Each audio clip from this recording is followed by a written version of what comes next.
Alors Audrey, explique-nous un passage en rapport avec une question que t'a posée quelqu'un. Oui, c'est Galates 4,10.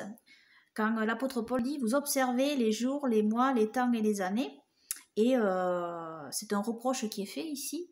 Et ce verset pourrait être utilisé par certains pour dire qu'il ne faut pas suivre les jours et les fêtes d'Élohim. En réalité, quand on prend les deux versets au-dessus, on comprend mieux ce que l'apôtre Paul dit en réalité. C'est Galates donc 4 à partir du verset 8.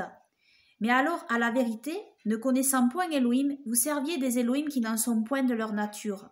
Et maintenant que vous avez connu Elohim, ou plutôt que vous avez été connu d'Elohim, comment retournez-vous encore à ces faibles et misérables rudiments, auxquels vous voulez vous assujettir de nouveau? Vous observez les jours, les mois, les temps et les années. » Bien voilà, là on a la réponse, on sait de quoi Paul parle. L'apôtre Paul parle de pratiques liées à de faux dieux. Il parle à des croyants qui retournent aux rudiments du monde, à leurs anciennes pratiques, en célébrant des jours, des mois, des temps et des années païens en lien avec des cultes païens, en réalité. Et ce verset, on peut l'adapter à maintenant, c'est-à-dire à ceux qui suivent Noël, qui est une fête païenne, à ceux qui suivent le premier de l'an païen, les anniversaires, etc. Voilà. En fait, c'est ça, c'est de ça dont il est question. C'est pas, l'apôtre Paul ne parle pas de ceux qui suivent le Shabbat, les temps et les mois bibliques, bien évidemment que non. Voilà. Donc, ils ont pris un verset sorti du contexte. Oui, oui, comme beaucoup d'autres. Sans tenir compte des versets qu'il y avait au-dessus. Voilà, ouais.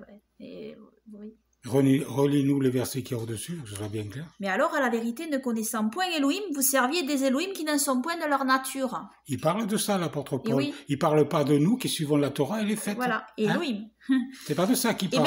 Il ne parle pas de ces fêtes-là. Voilà. Et maintenant que vous avez connu Elohim, ou plutôt que vous avez été connu d'Elohim, comment retournez-vous encore à ces faibles et misérables rudiments?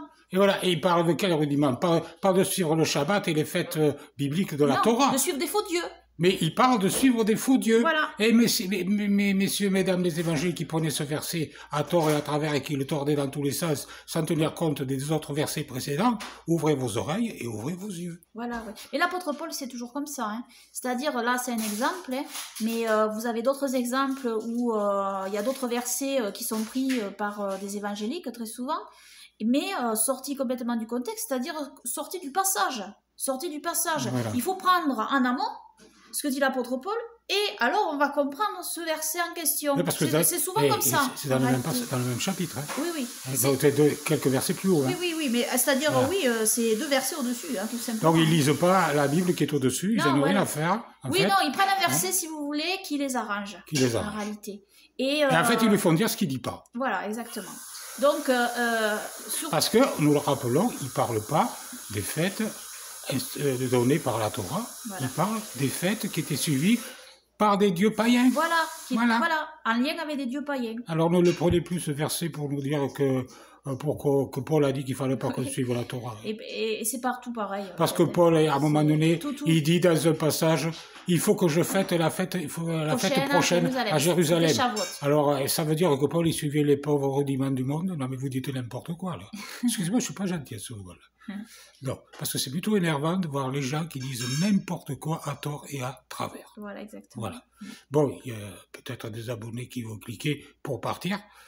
Ou peut-être d'autres qui vont arriver. Mais là, le frère, en tout cas, soyez les bienvenus. Le frère en question qui me l'a partagé, il me l'a pas partagé parce que lui, il disait qu'il fallait pas suivre les temps, les mois, les années. C'est quelqu'un qui suit la Torah et qui croit en notre Seigneur Sauveur Yeshua. Mais il me l'a posté, mais je connais, en fait, je sais que ce verset est utilisé aussi par ceux qui, en fait, disent qu'il faut plus suivre les temps, les mois et les années, comme d'autres versets de l'apôtre Paul sont utilisés aussi pour la nourriture, pareil, etc. Sortis du contexte complètement. Voilà. Eh ouais. Bon, vais-je poster ce message sur Internet? Je sais pas. Ouais. Allez, au revoir, à bientôt. À bientôt. Et tout à l'heure, je tremblais dans ma vidéo. C'est parce que j'ai fait, parce que c'est un téléphone portable, il est tout petit. Et, oh pardon, vous voyez, je l'ai mis sur un support que j'ai fabriqué. Je me suis pas rendu compte que pendant que je parlais, j'arrêtais pas de trembler avec mon bras. Alors là, j'ai essayé de faire attention pour que l'image soit plus stable. Excusez-moi, je suis désolé. Au revoir, à bientôt.